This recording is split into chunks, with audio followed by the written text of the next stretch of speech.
Alors bonjour, bienvenue à la formation sur le concept, la conception universelle de l'apprentissage. Je vais commencer par vous montrer une petite vidéo, juste pour vous mettre dans l'esprit. Alors, insupportable et l'individu, quel est le message?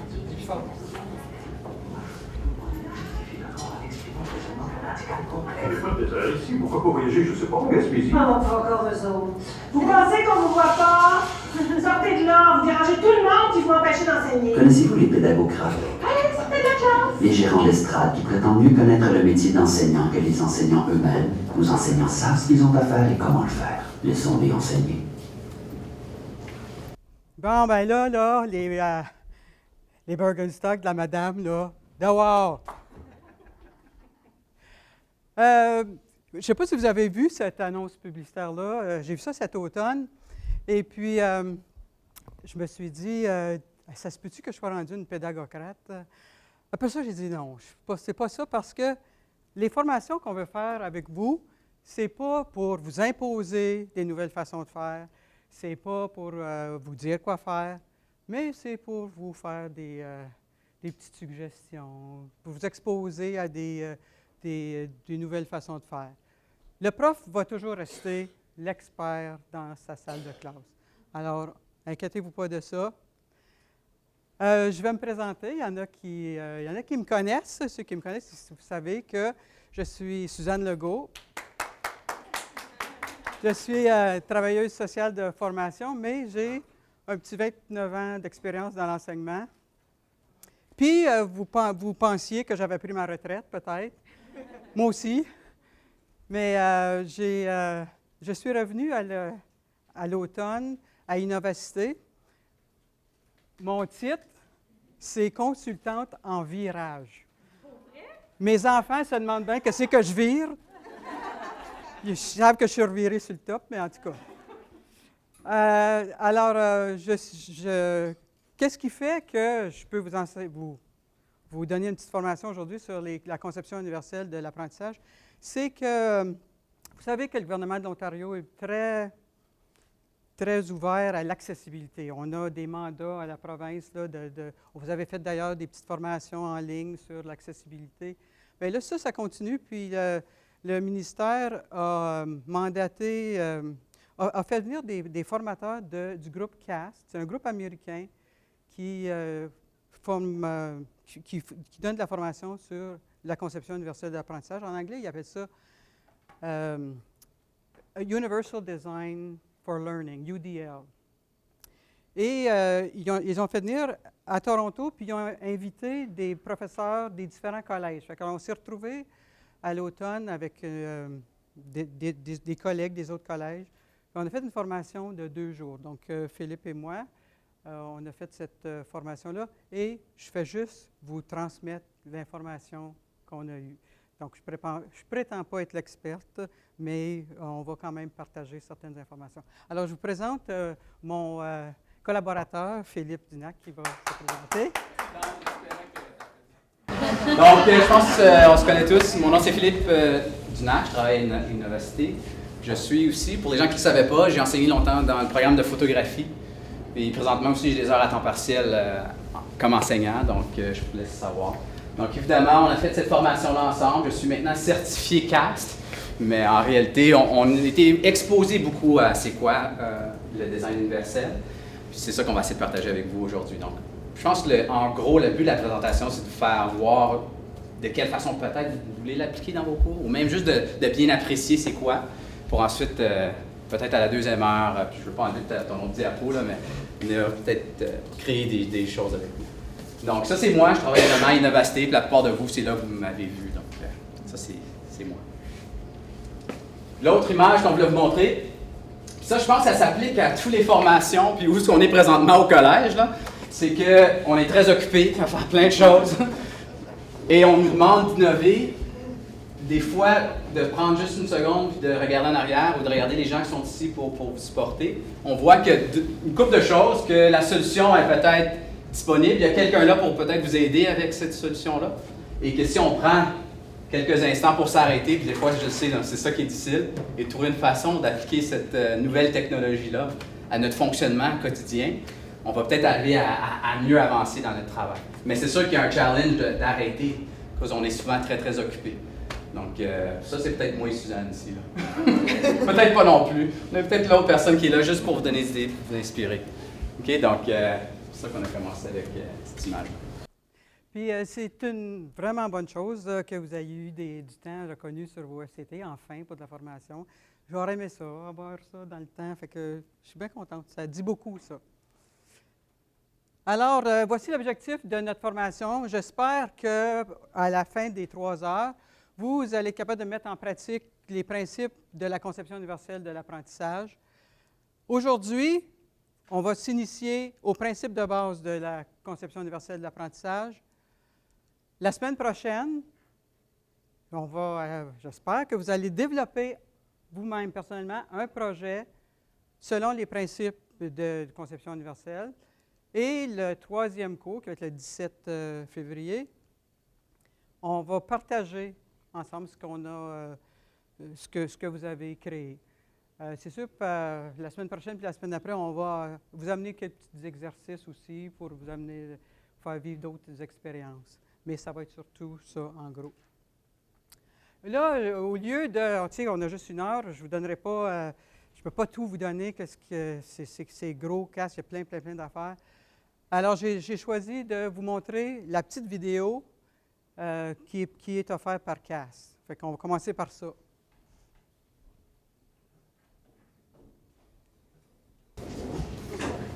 Cette enseignante a besoin d'atteindre un but d'apprentissage. Elle s'occupe d'un groupe très diversifié d'élèves, comme c'est le cas pour cette enseignante et pour cette enseignante. C'est le cas pour la plupart des enseignants. En fait, la recherche révèle que la manière dont les gens apprennent est aussi unique que leur empreinte digitale. Qu'est-ce que cela signifie pour les enseignants d'aujourd'hui? Comme on sait que les classes sont grandement diversifiées, le curriculum doit en tenir compte dès l'étape de la conception. La conception universelle de l'apprentissage est une approche appliquée à la pédagogie en salle de classe qui vise à réduire au minimum les barrières et à optimiser l'apprentissage pour tous les élèves. Eh bien, conception universelle de l'apprentissage, c'est tout un terme. Essayons de les classer un peu. Regardons de plus près le mot universel. Par universel, nous référons à un curriculum qui s'adresse à tous, qui est compris de tous et qui permet des apprentissages pour tous. Chaque apprenant a ses propres expériences, forces, besoins et intérêts. Le curriculum, soit les résultats et les buts d'apprentissage, les méthodes pédagogiques, le matériel pédagogique et les évaluations, devraient fournir des situations d'apprentissage véritables pour chaque élève. Maintenant, examinons le mot apprentissage. L'apprentissage n'est pas qu'une seule chose. La neuroscience nous apprend que notre cerveau est composé de 3 grands réseaux qui participent au processus d'apprentissage. Un pour la reconnaissance, le quoi, un pour les habiletés et les stratégies, le comment, et un pour la motivation à apprendre et l'établissement des priorités, le pourquoi. Les élèves ont besoin d'acquérir des connaissances, des habiletés et de l'enthousiasme pour l'apprentissage. Toute bonne approche pédagogique doit les aider à réaliser ces 3 objectifs. Cependant, chaque apprenant est unique et un mode d'apprentissage ne convient pas à tous. Alors, comment préparer les apprentissages qui stimulent et engagent divers types d'apprenants? C'est ici que le mot conception entre en jeu. Un bâtiment conçu selon une conception universelle est adaptable et peut accueillir tout genre d'utilisateurs avec ou sans handicap. Il s'avère que si vous concevez votre bâtiment pour les gens qui ont un handicap ou des limitations fonctionnelles, ce sera mieux pour tout le monde. Les rampes d'accès et les parties abaissées de trottoir servent aux gens en fauteuil roulant, aux parents d'enfants en poussette et aux cyclistes. De la même manière, le sous-titrage à la télévision est utile pour les personnes sourdes, pour les gens qui apprennent une langue seconde, pour ceux qui s'entraînent au centre de conditionnement physique et pour les conjoints qui s'endorment à des heures différentes. C'est en s'inspirant de cette idée que la conception universelle de l'apprentissage s'applique à la conception d'un curriculum flexible. La CUA ne se limite pas seulement à la notion d'accès, car nous avons besoin d'assurer un soutien nécessaire et un niveau d'attente élevé. Alors, comment peut-on utiliser le cas de la CUA pour pour faire en sorte que les résultats d'apprentissage, les méthodes pédagogiques, le matériel pédagogique et les évaluations fonctionnent pour tout le monde. Demandez-vous d'abord, quel est mon objectif? Qu'est-ce que je veux que mes élèves retiennent, fassent et à quoi devraient-ils s'intéresser? Demandez-vous ensuite, quel obstacle dans ma salle de classe pourrait empêcher que tous mes élèves atteignent ces objectifs? Pour éliminer les obstacles, utilisez les 3 principes de la conception universelle de l'apprentissage pour créer des cheminements d'apprentissage flexibles de manière à favoriser le progrès de chaque élève. 1. Fournir plusieurs moyens de représentation. Utilisez une grande variété de médias pour présenter la matière et offrir des soutiens variés. Utilisez des graphiques et des animations. Faites ressortir les caractéristiques essentielles. Activez les connaissances antérieures. Et clarifier le vocabulaire afin que les élèves puissent assimiler ce que vous enseignez. 2. Fournir plusieurs moyens d'action et d'expression. Donnez aux élèves de nombreuses options de montrer ce qu'ils savent et fournissez-leur des modèles, des rétroactions et des soutiens pour répondre à leurs différents niveaux de compétences. 3. Fournir plusieurs moyens d'engagement. Ce qui motive un élève ne va pas nécessairement susciter l'enthousiasme chez un autre. Donnez aux élèves des choix pour accroître leur intérêt et leur autonomie. Incitez-les à prendre des risques et à en tirer des leçons. Si les élèves aiment apprendre, ils seront encouragés à persévérer pour surmonter les défis. N'oubliez pas de toujours garder à l'esprit les objectifs d'apprentissage. Il faut enlever les barrières pour maintenir les attentes là où il le faut. Et voilà, de tout réjouir. Récapitulons. Présentez l'information de différentes façons. Permettez aux élèves d'aborder les tâches d'apprentissage et de montrer ce qu'ils savent de différentes façons. Offrez toujours des choix qui suscitent l'engagement des élèves et qui gardent leur intérêt éveillé. La conception universelle de l'apprentissage égale apprentissage pour tous. Pour en savoir plus sur la conception universelle de l'apprentissage, consultez le site web www.cast.org.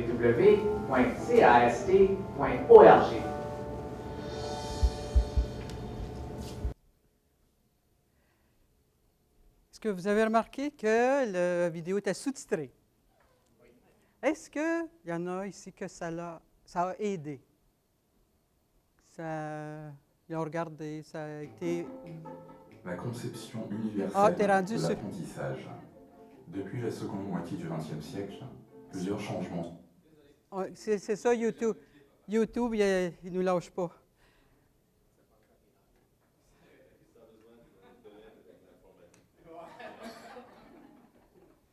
Parce que le sous-titrage, ça fait partie des principes de la conception universelle. C'est parce que peut-être que quelqu'un pourrait ne pas comprendre l'accent du monsieur, puis lire.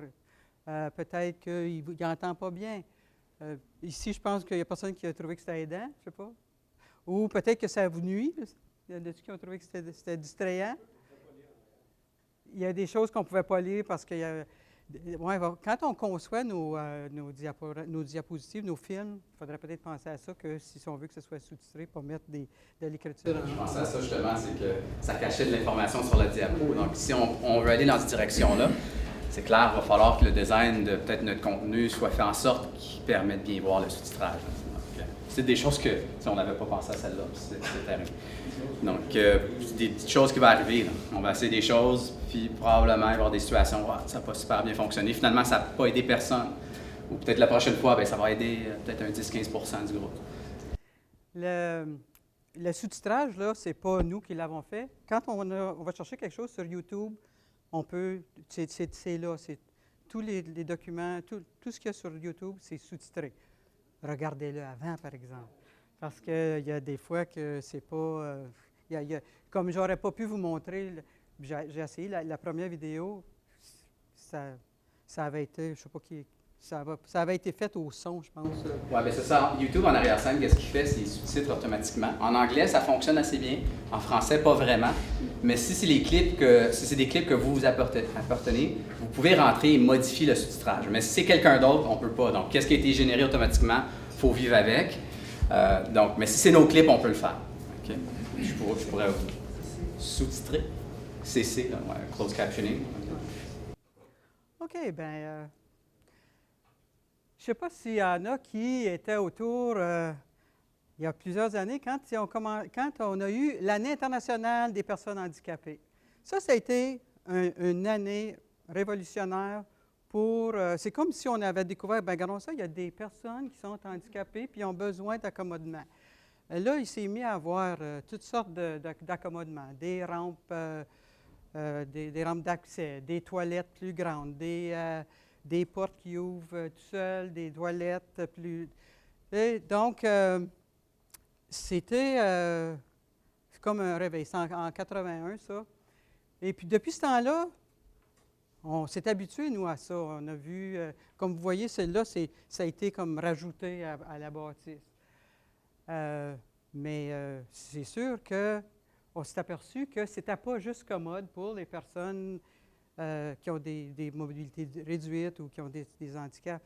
Par exemple, je suis certaine que le bouton pour ouvrir la porte dans le D, ici, là, il doit servir pas mal plus souvent à quelqu'un qui arrive les mains pleines avec deux Tim que des personnes en chaise roulante. Hein? Je ne sais pas ce que vous en pensez. Mais c'est que moi, tu sais, tu arrives avec ton café, tu rentres, la porte s'ouvre. Hein? Donc, on a commencé à penser que les accommodements, c'est bon pour tout le monde. Donc, nous amène à cette photo-là. Je pense que ça, si on a juste une chose à partir avec aujourd'hui, c'est de comprendre que la conception universelle, c'est pas seulement pour les gens qui ont des besoins spéciaux, c'est le contraire, c'est pour tout le monde. Et une fois qu'on commence à concevoir l'architecture ou nos activités d'apprentissage ou nos évaluations en gardant ces choses-là en tête, finalement, on facilite la vie à tout le monde. Pas seulement les gens qui ont besoin, peut-être, d'un accommodement. Puis une des choses qu'ils ont dit à notre formation en anglais, je pense que je vais le dire en anglais, c'est « It's a necessary for some, but useful for all. Donc, c'est ça l'idée que je pense qu'on doit retenir quand ça vient à la conception universelle. Puis évidemment, le résultat final peut devenir quelque chose de plus intéressant. Donc, je ne suis pas visuellement, moi je suis un gars visuel, là. Donc je trouve ça pas mal plus beau, peut-être plus intéressant, même un design qui est accessible, contrairement à un design qui est plus standard, traditionnel. Puis je vois quelqu'un qui pourrait descendre avec son pouce-pouce, sa planche à roulettes. Hein, il y a plusieurs façons qu'on pourrait utiliser. Donc, tout ça pour dire que la conception universelle, le Universal Design, c'est partie de la discipline de l'architecture. Et là, nous, on essaie de l'adapter dans le domaine de l'éducation. On a vu dans la vidéo que le cerveau, il y a 3 parties du cerveau qui travaillent quand on veut essayer d'apprendre quelque chose. Il y a la partie arrière. Je ne vous ferai certainement pas un cours en bio, là. Mais la partie arrière qui est la représentation. C'est comment je comprends, c'est ma mémoire, c'est comment je peux analyser des choses. Et donc, nous, comme professeurs, comment j'enseigne, c'est important parce que c'est là que le message de l'étudiant que l'étudiant va recevoir notre message. Donc, il n'a pas toute la même habileté de recevoir les choses. L'autre partie du cerveau qui travaille, c'est le devant qui est responsable de l'action, de l'expression, la communication, comment je partage, comment je vais montrer ce que je sais. Donc, dans le cas qui nous intéresse, comment l'étudiant va nous démontrer qu'il a bien fait l'apprentissage, qu'il est capable de faire l'habileté qu'on lui a enseignée. Donc, pour nous, comme prof, il faut faire attention à ces 2 éléments-là. Mais le plus important, d'après moi, c'est la partie du cerveau des émotions. Puis, vous avez de l'expérience dans l'enseignement, vous savez que l'étudiant qui rentre dans la classe, c'est avant tout ça qui compte. Il veut-tu être là? Est-ce qu'il veut apprendre? Est-ce qu'il se sent à sa place? Et j'ai trouvé des façons qu'on peut aider l'étudiant. C'est sûr qu'on ne peut pas, on dit toujours, on veut plus qu'eux autres des fois, hein, les étudiants, on ne peut pas les motiver. Mais il y a des façons qu'on peut utiliser pour engager l'étudiant.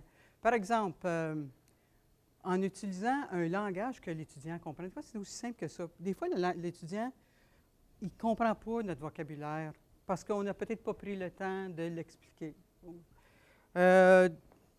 Si on se donne la peine aussi, des fois, de personnaliser les exemples qu'on donne.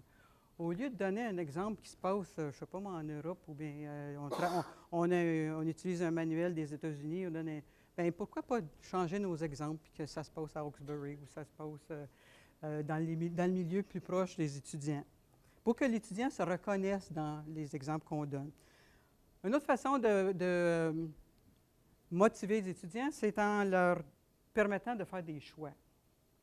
Peut-être qu'il y en a qui apprennent plus en lisant un livre, tandis que d'autres apprennent plus en regardant des vidéos. On n'est pas obligé de dire « lisez tel chapitre ». Bien, à cette heure, il y a tellement d'autres options. Il s'agit juste d'y penser et d'y trouver. La même chose dans les évaluations. Ça, je vais en parler plus tard. En donnant, bien sûr, du soutien pendant que l'étudiant apprend. Dans le domaine, on appelle ça l'échafaudage. Pour commencer avec l'étudiant, on peut lui donner une liste pour l'aider, des étapes à suivre, puis jusqu'à temps qu'il sache comment le faire. Puis après ça, bien, on peut les enlever, ces soutiens-là. Puis, une autre façon que je vais penser qui est bon pour engager les étudiants, c'est de refaire des défis, des jeux. Les étudiants sont de la génération des jeux. J'ai été vraiment, vraiment surpris. L'autre jour, j'étais avec mon petit-fils. Moi, je ne suis pas de la génération des jeux, puis je ne l'ai pas adapté. Mais je voulais être cool. Puis mon petit-fils, j'ai montré j'allais chercher un jeu sur mon iPad. Puis TFO, c'est un bon petit jeu canadien, un bon petit jeu français, en français, éducatif. Fait que là, quand il a commencé à jouer, je dis « Oh mon Dieu, c'est bien trop avancé pour lui. » Ça allait vite, vite, vite, puis il n'y avait pas d'explication. Bien, Colin, le petit a continué. Puis on l'a refait encore, ça a recommencé, jusqu'à temps qu'il figure qu'est-ce qu'il fallait qu'il fasse, parce qu'il n'y avait pas beaucoup de temps. Puis il a continué. Bien, ça m'a étonné. Puis ça m'a dit, nos étudiants, peut-être qu'ils continueraient pour atteindre les différents niveaux si on leur faisait des jeux comme ça ou des épreuves. Tu penses qu'ils sont plus intelligents qu'on le pense? Nos étudiants? Oui. Bien, je pense qu'on ne va peut-être pas exploiter leur plein potentiel. Il faut aller les chercher là où ils sont. Mais tu sais, je vais te donner un exemple. Nous autres, l'été passé, il y a 2 ans, on était là en Europe. Mes 2 gars, pendant 6 mois, ils ont appris l'allemand sur une application iPad. Et la seule raison pourquoi ils ont continué, c'est parce que tu avais des points puis tu avais des niveaux. Et là, ils voulaient atteindre le prochain niveau. Puis quand tu atteignais le prochain niveau, là, il y avait d'autres mots qui se libéraient.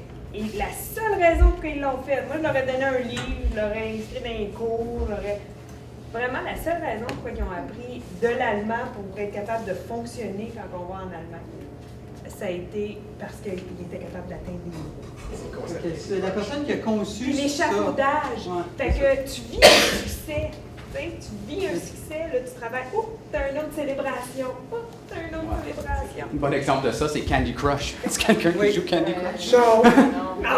Tu sais, c'est comme du crack, là. À chaque fois que tu gagnes un petit peu plus, tu veux juste gagner un peu plus, puis un peu plus. Donc, je pense que c'est dans cette idée-là, tu sais, qu'on parle de jeu. Puis, la prochaine chose, puis je vois le temps avancer, c'est notre petit jeu, justement, Kahoot. Pour les gens qui ne connaissent pas Kahoot, c'est un questionnaire sous forme de jeu. Ça ressemble un peu à Turning Point, pour les gens qui ont joué un peu avec Turning Point, mais ça penche un peu plus vers le jeu, okay, avec juste la façon que c'est monté, les couleurs, et le principe aussi de points. Donc, en salle de classe, peut-être pendant une révision, quelque chose de même, on peut poser des questions, puis la personne qui répond le plus vite la bonne réponse reçoit des points. Donc, tout ce concept-là de jeu. Donc, on va activer ça. Je vais vous demander de vous brancher. Je vais donner près. Donc, allez à l'adresse kahoot.it. N'importe quel appareil qui se branche à l'Internet fonctionne. Kahoot.it.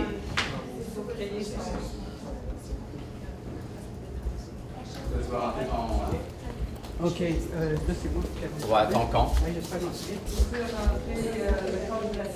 Non, une fois que vous êtes là, il va y avoir un code qui va apparaître dans 30 secondes. On rentre le code, puis on joue au jeu. OK? Donc, c'est ça l'idée, c'est de simplifier pour l'étudiant. Évidemment, pour nous, il y a un peu plus de travail à monter le jeu et le rendre disponible, tout ça. Mais pour l'étudiant, c'est qu'il se rend à un site web, puis il rentre un code. Puis une petite musique.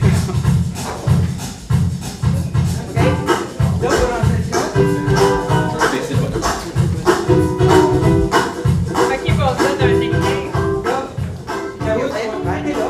Ouais, donc là, on voit les noms Le code apparaître. est là. Oh, OK, c'est ça. OK, vous donnez le code. Le code est au... OK, je pensais que c'est... Oh.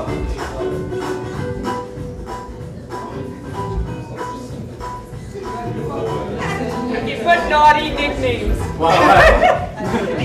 C'est quoi le jeu? Ça va ici, ça va. Play now. Entre le game 10 qui est là. C'est sûr.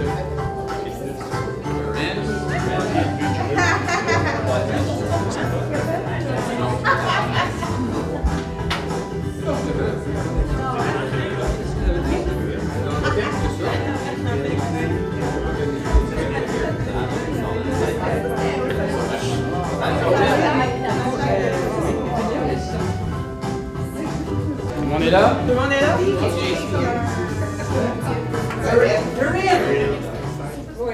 Oups! Bon, OK, c'est moi qui l'ai fait? Oui, je l'ai fait, ça marche. CUA signifie, là vous allez avoir sur votre iPad un bloc de réponses. Que c'est Centre d'unité d'amicale, conception universelle d'apprentissage, courage, union, amour, collège universel d'architecture. C'est quoi la bonne réponse? Ouais, oui, tu mets la bonne réponse. C'est quoi? On donne-tu un prix, là? Ah oui, oui, ah oui. Il faut mettre la bonne réponse. Voyage La dans le réponse que vous pensez qui est la meilleure. Wow! C'est bon, c'est bon. 12 personnes à la bonne réponse. Hey, On peut-tu voter qui qu'on pense qui a eu la mauvaise? C'est Phil, c'est pas Là, vous avez remarqué qu'avec Kahoot, il y a 3 possibilités. On peut faire des questionnaires avec la bonne réponse. Moi, j'aime bien la méthode du sondage. Le sondage, c'est qu'il pourrait y avoir, et vous allez voir plus tard, il pourrait y avoir plusieurs bonnes réponses. Et, parce que moi, vous savez, je suis une discuteuse, fait que j'aime faire discuter les étudiants, fait que vous allez voir. Alors, dans ce cas-ci, il y avait une réponse meilleure que les autres, et et vous l'avez pas mal eu. Alors, les 3 principes des CUA sont, il y a des choix de réponse.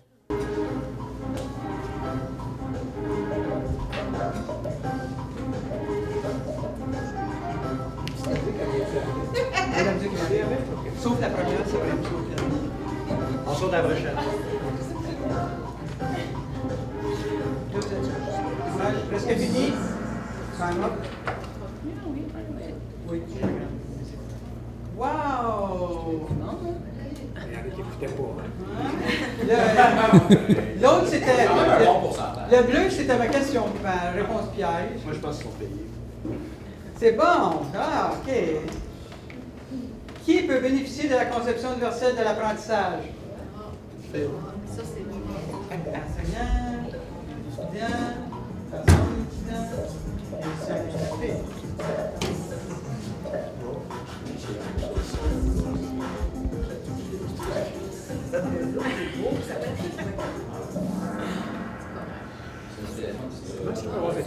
wow, l'ensemble des étudiants. Hein? Philippe, personne n'a dit l'enseignant. Ça, c'est un exemple que toutes les réponses sont bonnes. Mais Nous, on pense à nous. à la longue, l'enseignant va en bénéficier. Vous allez voir. Combien de temps? Mais au bout de... Oui, c'est ça. Au bout de... Vous avez des cours de 3 heures, là, vous allez voir. Rendu à la 2e heure, vous allez déjà commencer à en bénéficier. Prochain. Le cerveau. C'est pareil, madame. Ça, j'ai blâmé parce qu'ils sortaient. À ce temps, je les donne la marque parce qu'ils ne sortent pas. Vraiment? Hey, vous avez évolué. Parfait. Hey, c'est une fun, ça. Donc, voici des différentes façons. Il y a plein d'autres façons d'encourager l'étudiant. Donner des exemples pertinents, ça les motive, ça les garde engagés. Alors, bravo. Vous avez fait un beau Kahoot. C'est quoi le sondage à la fin? Là? Ah, ouais. On s'en regarde qui a gagné. Le pourcentage d'échec. Ouais, la façon qu'on a monté ce sondage-là, il n'y avait pas la notion de points, mais il y a différentes façons de monter. Ouais, on ne voulait pas trop faire de compétition cet après-midi. Là. Puis c'était surtout des questions ouvertes dans le sens qu'il y a plusieurs bonnes réponses. Mais dans le cas où il y a une bonne réponse, là, oui, tu mets des points, puis là, ça engage encore plus les étudiants. Souvent, je vous le dis, là, tous les profs qui nous disent qu'ils ont essayé Kahoot, ils reviennent en disant « Ouais, ça a vraiment eu un impact en classe. » En général, là. Et là, nous autres, on peut-tu fabriquer quoi? Oui. Oui, oui. C'est pour ça. Viens me voir. Viens me voir, on va le faire. Vous pouvez le faire. C'est pas long. Faire des Kahoot en classe, c'est facile. La première fois que je l'ai fait, j'étais étonné. Tout le monde avait un téléphone cellulaire dans la classe, donc ils ont été capables de le faire. Fait que, puis quand je reviens, je suis revenu le prochain. Madame, on va-tu un Kahoot aujourd'hui? Ils en veulent, ils aiment ça. Alors, je ne sais pas si vous avez remarqué, mais là, je vous ai présenté la même information, mais de 4 façons différentes. Peut-être vous avez pensé qu'elle se répète. Peut-être qu'elle se répète, mais je l'ai faite un petit peu de façon différente. J'ai laissé les castes vous présenter la vidéo. On a montré des images. Il y a eu de la discussion, puis on est allé avec le jeu. Donc, c'était 4 différentes façons de présenter l'information. On continue. Oh boy! Là, on veut vérifier quelque chose. C'est Donald Trump. Ah, il l'a vu OK, là, on va parler de... Ouais, donc là, on veut mesurer comment bien vous pouvez écrire votre nom. Okay? C'est pour ça qu'on a passé des feuilles, des plumes. OK? C'est assez simple. Non? Donc, avec votre main droite, écrivez votre nom. Gardez de la place pour l'écrire plusieurs fois. Là, on va le faire. Tu es obligé, que tu sois gauchère ou pas, tu écris ton nom avec la main droite. OK? Main droite. Tout le monde la main droite. OK, je pensais pas. Comme vous voulez. Comme vous voulez. OK? Mais on va le répéter 4 fois. Non, votre nom. Vous écrivez votre nom. Votre nom. Comme vous avez appris à écrire votre nom. OK? Mais tout le monde avec la main droite. Votre nom. Ton nom. OK? Y a-t-il qui ont besoin des crayons? Besoin d'un autre 2-3 secondes? C'est pas pire? OK, ça c'est bon. Juste une fois, juste une fois. Juste une fois. Une fois votre nom avec votre main droite. Bon, on va répéter avec la main gauche maintenant. Si vous l'avez écrit 3 fois, c'est pas grave. OK? OK, donc maintenant avec la main gauche. Et quoi si je fais une pause? Go. Pas grave. On va pas ramasser les copies. C'est pour ton apprentissage personnel. Tu vas le remarquer. Je sens déjà que j'apprends. J'ai spoté mon erreur. Je peux apprendre de ça. Attends, c'est pas fini.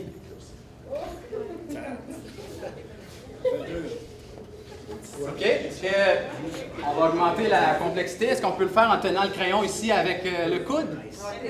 Faites le mieux que vous pouvez. Faites le mieux que vous pouvez. Vous allez... Là, on lui donne le choix, hein? Droit ou gauche? N'importe quelle main. Là, le choix. N'importe quel coude. Comme ça. Ouais,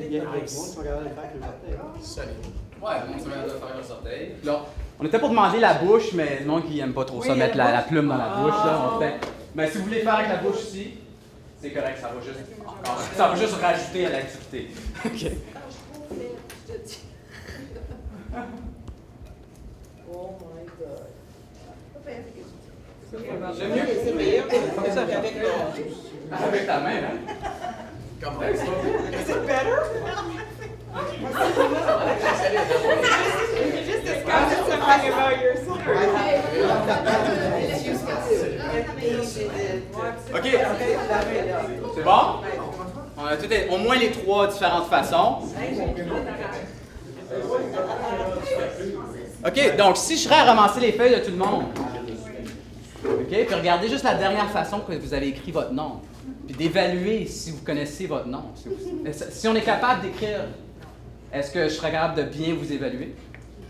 T'sais, donc, c'est juste pour faire mettre la lumière sur le fait que des fois, la façon qu'on demande ou qu'on évalue nos étudiants ne mesure pas nécessairement leurs connaissances ou leurs habiletés quand on leur demande d'exprimer leurs connaissances d'une façon qui peut-être ne leur convient pas.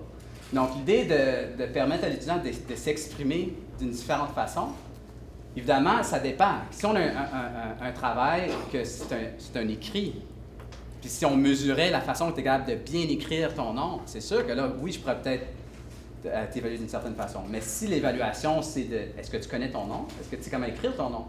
Mais est-ce que je serais en train de bien t'évaluer en regardant le dernier que vous avez fait?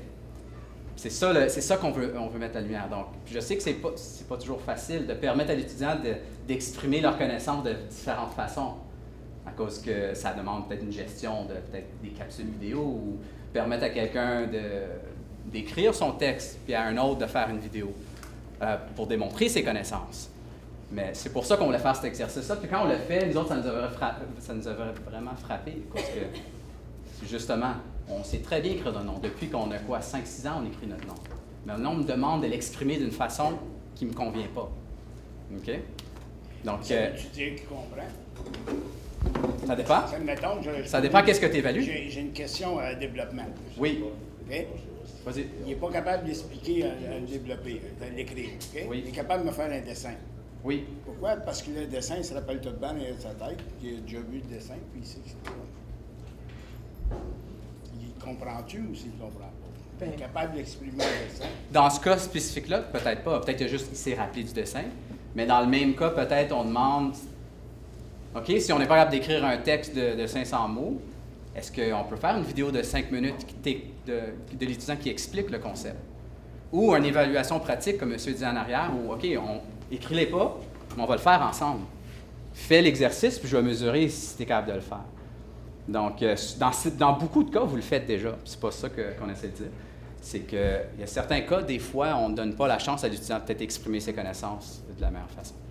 Puis, vous soulevez un bon point, comme par exemple dans les examens, peut-être qu'il y a plusieurs étudiants que pour eux, écrire un examen, c'est comme écrire avec sa bouche. C'est aussi compliqué que ça pour leur capacité d'apprendre. Mais il y a des fois que l'écriture, c'est ça qu'on évalue. Donc, il faut passer par là. C'est un passage obligé pour cet examen-là. Tout le monde écrit avec la main gauche. Mais certains autres moments que peut-être de varier la façon qu'on accepte l'évaluation peut favoriser la réussite de l'étudiant. En tout cas, d'avoir cette réflexion-là, d'au moins avoir ça la intéressant. Tu sais, si je donne un exemple, mon fils, il y a eu un cours où c'était des examens à choix multiples. Puis après le premier examen, il a comme un peu réalisé que ça ne sert à rien d'étudier. Non, j'étudierai pas, c'est... Pour lui, c'est devenu aléatoire. Et il ne comprenait pas les questions, il ne savait pas comment bien choisir la réponse. Et là, c'est devenu plus en lien avec le type d'examen que ses connaissances. C'est comme ceux qui photographient puis qui vont écrire toutes leurs notes. Tu sais, tu donnes des notes, puis là, tu lis l'examen, tu te dis, my God, c'est ce que j'ai donné. Ils sont capables de reproduire. Ils ont-tu compris? Peut-être pas. Mais d'avoir cette réflexion-là, c'est intéressant. Ouais. Est-ce que, par nos évaluations, on mesure vraiment nos résultats d'apprentissage? Qu'est-ce qu'on veut qu'ils retiennent? Oui, J'ai une question pour le sujet de notre employeur. Jusqu'à quel point ils sont ouverts d'esprit à ce niveau-là? Comme nous autres, dans le cours de français, on passe 2 heures en salle de classe à donner la matière de différentes façons, comme c'est bien présenté. Et la 3e heure, ils doivent aller travailler au laboratoire et appliquer tout de suite ce qu'ils ont appris.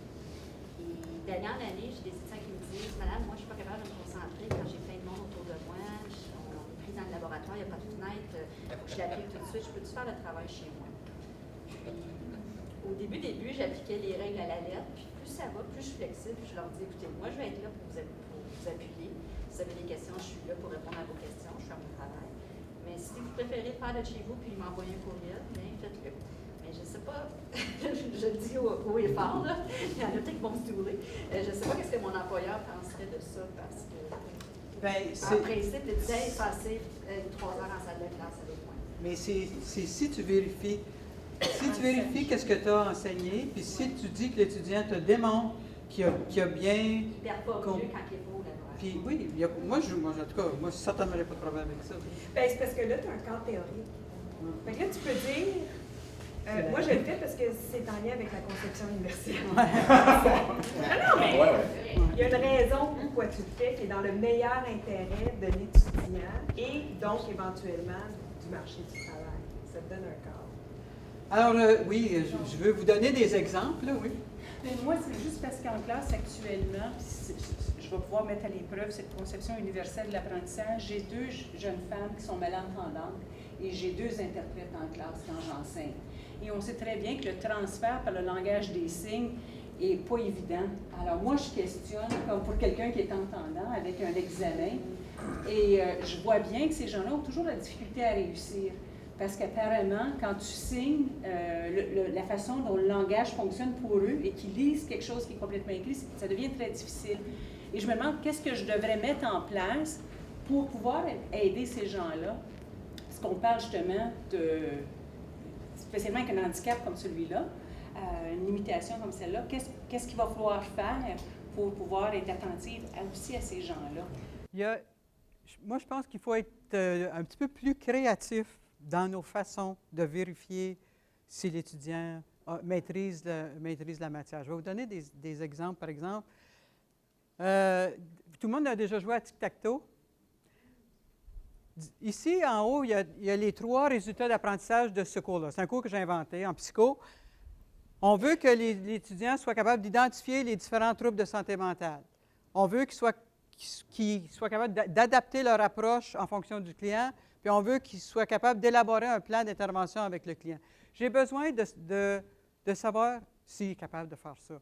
Donc, dans chaque colonne, ça répond à ce RAC 1, RAC 2, RAC 3. Je veux juste que l'étudiant fasse une chose de chaque colonne. Donc, il va jouer au tic-tac-toe. Il peut faire une ligne comme ça, une ligne comme ça, une ligne comme ça. Il peut faire une croix. La seule chose qu'il ne peut pas faire, c'est la ligne verticale, parce que... Fait que là, l'étudiant peut choisir 3 évaluations de son choix.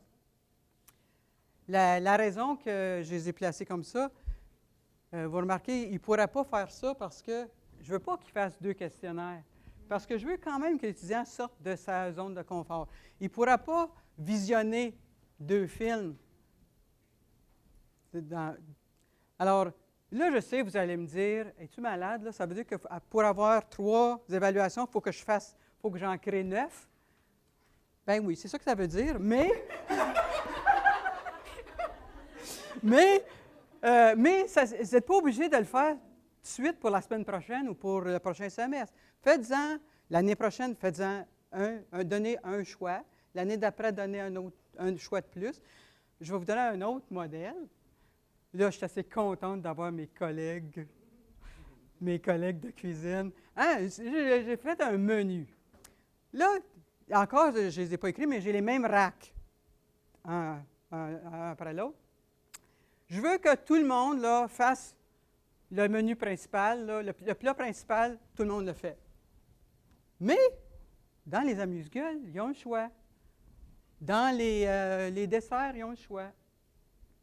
Alors, tu sais, c'est une façon de rendre ça un petit peu plus ludique, et puis c'est créatif. Puis les étudiants rendus qui ont l'impression d'avoir le choix.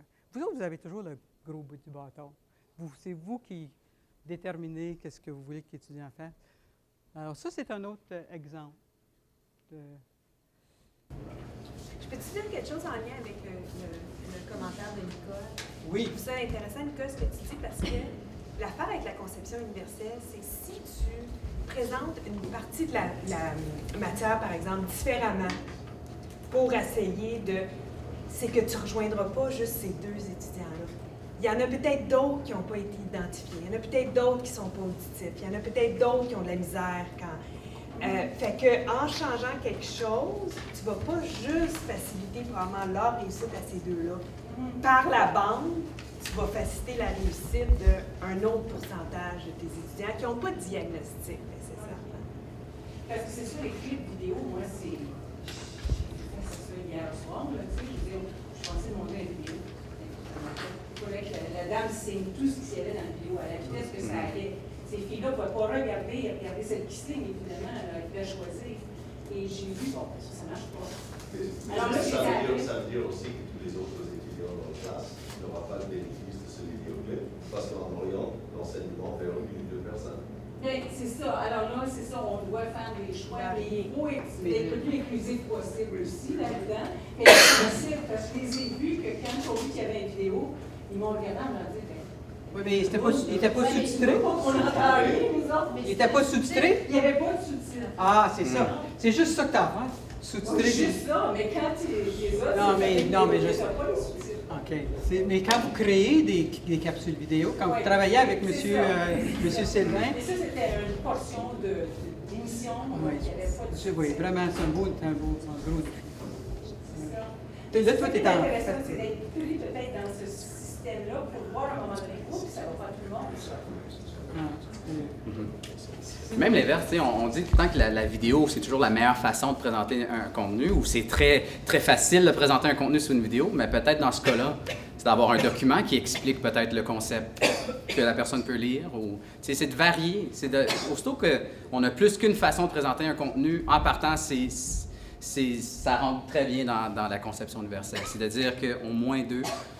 Puis la même chose pour l'évaluation. Donc, si on permet pour un travail pendant la session, une couple de deux différentes façons d'exprimer ses connaissances, c'est un pas dans cette direction-là. Alors, j'espère que vous avez un petit peu le goût d'essayer quelque chose de nouveau. Je vous encourage de vous partir, je sais pas, d'intégrer ça, soit au niveau de l'engagement de vos étudiants, soit au niveau de la façon que vous donnez l'information, ou soit dans la façon que vous évaluez vos étudiants. La prochaine heure, la semaine prochaine, on aimerait que vous arriviez avec des idées de choses que vous aimeriez travailler. Nous, on va être ici pour vous aider. C'est sûr que la semaine prochaine aussi, on va avoir quelques petites activités brise-glace peut-être, mais pour vous faire vivre d'autres expériences. Mais ça va être surtout ça, le gros, de vous aider à travailler sur vos projets. La troisième heure, bien, on va pouvoir mettre ça en commun, puis voir si... J'encourage aussi, puis ils nous l'ont bien dit dans la formation, le travail d'équipe. Si vous êtes deux dans le même programme, dans le même secteur, bien, travaillez ensemble, faites-vous un projet. C'est plus que de monde d'engager là-dedans, plus on va arriver à réussir notre conception universelle de l'apprentissage. Puis, une dernière petite chose aussi, en lien avec, on a parlé beaucoup de capsules, de jeux et tout ça. Je pense que vous le savez tous, mais à l'université, on a des gens qui en font beaucoup de ça. On a Sylvain même, qui est ici derrière la caméra, qui aide beaucoup d'enseignants à la création de capsules. Il y a des applications, les gens qui ont des iPads, on en a aussi au centre. Donc, le côté technologique de tout ça, on est là pour vous supporter aussi beaucoup. On en a touché tantôt un peu l'importance du jeu. C'est dans la conception universelle d'apprentissage, on appelle ça gamification. Alors, si c'est quelque chose qui vous intéresse, faites des recherches sur ça. Googlez ludification ou gamification en éducation. Puis dans ça, il y a plein d'idées. Ce n'est pas juste des jeux vidéo ou des jeux, il y a plein d'autres idées. Ludification, j'ai trouvé que c'était au Québec, il y a des experts qui travaillent là-dedans. C'est un petit peu plus global, c'est moins informatique. Alors, si ça vous tente de vous impliquer là-dedans, allez-y là-dedans. Alors, on se revoit. Oui, question? Oui, les diapositives, ça va être disponible sur une plateforme. Le lien innovacité.com, le lien que vous avez reçu, innovacité.com. Est-ce que tout le monde est clair sur quoi vous allez travailler la semaine prochaine? C'est 50 000 points.